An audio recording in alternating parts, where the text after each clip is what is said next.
உலகின் மிக பலம் வாய்ந்த வல்லரசு நாடான அமெரிக்கா, மத்திய கிழக்கில் உள்ள மிக சிறிய நாடான இஸ்ரேல் யூதர்களின் தாய் நாடாக பிரகடனப்படுத்தப்பட்டு 11 நிமிடங்களிலேயே இஸ்ரேலை சட்டபூர்வமான நாடாக அங்கீகரித்ததுடன் எப்போதுமே இஸ்ரேலுக்கு துணையாக இருப்பதற்கு பல காரணங்கள் உண்டு. யுத்த உபாயம், அரசியல், பொருளாதாரம், கலாச்சாரம் மற்றும் வரலாறு ஆகியன இரு நாடுகளுக்கும் இடையிலான மிக நெருங்கிய உறவுக்கு காரணங்களாகும்.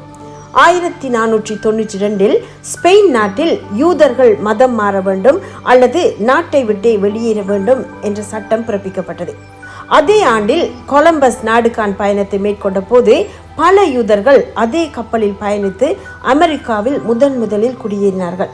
அதன் பின்னரும் பல தடவைகள் வன்முறைகளை சந்தித்த யூதர்களுக்கு அமெரிக்கா புகலிடம் வழங்கியதால் ஏராளமான யூதர்கள் அமெரிக்க குடிமக்களாகி செல்வந்தர்களாகவும் உயர் பதவி வகிக்கின்றவர்களாகவும் இருக்கிறார்கள்.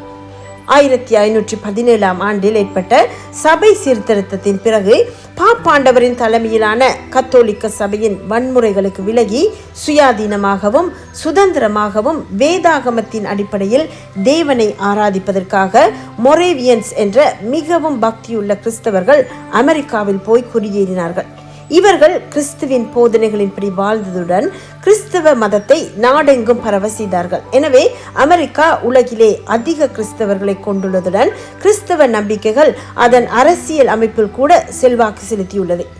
கிறிஸ்தவ மத நூலான வேதாகமம் இஸ்ரவேல் தேசத்தின் வரலாற்றை முழுமையாக விவரிப்பதுடன் கடைசி நாட்களில் இஸ்ரவேல் தேசம் மீண்டும் ஸ்தாபிக்கப்படுவது பற்றியும் கூறுகிறது. எனவே தேவன் இஸ்ரவேலை ஆதரிப்பது போல அவரை நம்புகிற அமெரிக்க கிறிஸ்தவர்களும் இஸ்ரேலை ஆதரிக்கிறார்கள்.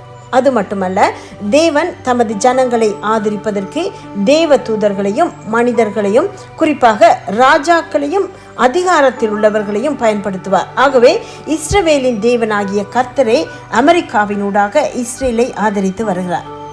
பல முரண்பாடுகளுடன் ஒரு நிலையற்ற பிராந்தியமாக விளங்கும் மத்திய கிழக்கில் அமெரிக்காவின் போர் தந்திரம் மற்றும் பாதுகாப்புக்கு இஸ்ரேல் துணை நிற்பது மற்றும் ஒரு பிரதான காரணமாகும். ஈரான் போன்ற நாடுகளின் அச்சுறுத்தல்களுக்கும் தீவிரவாதத்துக்கும் எதிரான இஸ்ரேலின் பங்களிப்புக்கு அமெரிக்கா மிகவும் மதிப்பளிக்கிறது. இஸ்ரேலின் அதிநவீன இராணுவ தொழில்நுட்பம் மற்றும் இன்டெலிஜென்ஸ் 2 நாடுகளின் பாதுகாப்புக்கு பெரும் துணையாக இருக்கிறது. மேலும் மத்திய கிழக்கில் மிக குறைந்த எண்ணிக்கையில் உள்ள ஜனநாயக நாடுகளில் இஸ்ரேல் மிக பிரதானமானது. ஆகவே ஜனநாயக கொள்கையுடைய அமெரிக்கா இஸ்ரேலுடன் இணைந்து செயல்படுவதால் அப்பிராந்தியத்தில் ஜனநாயக அரசியல் கொள்கைகளை நிலைநிறுத்துவதற்கு சாதகமாக உள்ளது. அதே போல உள்நாட்டு அரசியலில் செல்வாக்குடைய இஸ்ரேல் ஆதரவு இயக்கங்கள் இஸ்ரேலுக்கு ஆதரவான சட்டங்கள் இயற்றப்படுவதற்கும் தீர்மானங்கள் எடுப்பதற்கும் துணை புரிகின்றன. உலகின் அதிநவீன தொழில்நுட்ப வளர்ச்சியுடைய இஸ்ரேலில் அமெரிக்கா முதலீடு செய்வதால் இரு நாடுகளின் பொருளாதார வளர்ச்சிக்கும் பாதுகாப்புக்கும் புதிய கண்டுபிடிப்புகளுக்கும் பெரும் துணையாக உள்ளது. ஆகவே சிலர் நினைப்பதைப் போல அமெரிக்கா கண்மூடித்தனமாக இஸ்ரேலை ஆதரிக்கவில்லை. அமெரிக்கா இஸ்ரேல் உறவு இரு நாடுகளினதும் எல்லா விடயங்களிலும் பின்னி பிணைந்துள்ளதால் அமெரிக்கா எப்போதும் இஸ்ரேலை ஆதரிக்கிறது.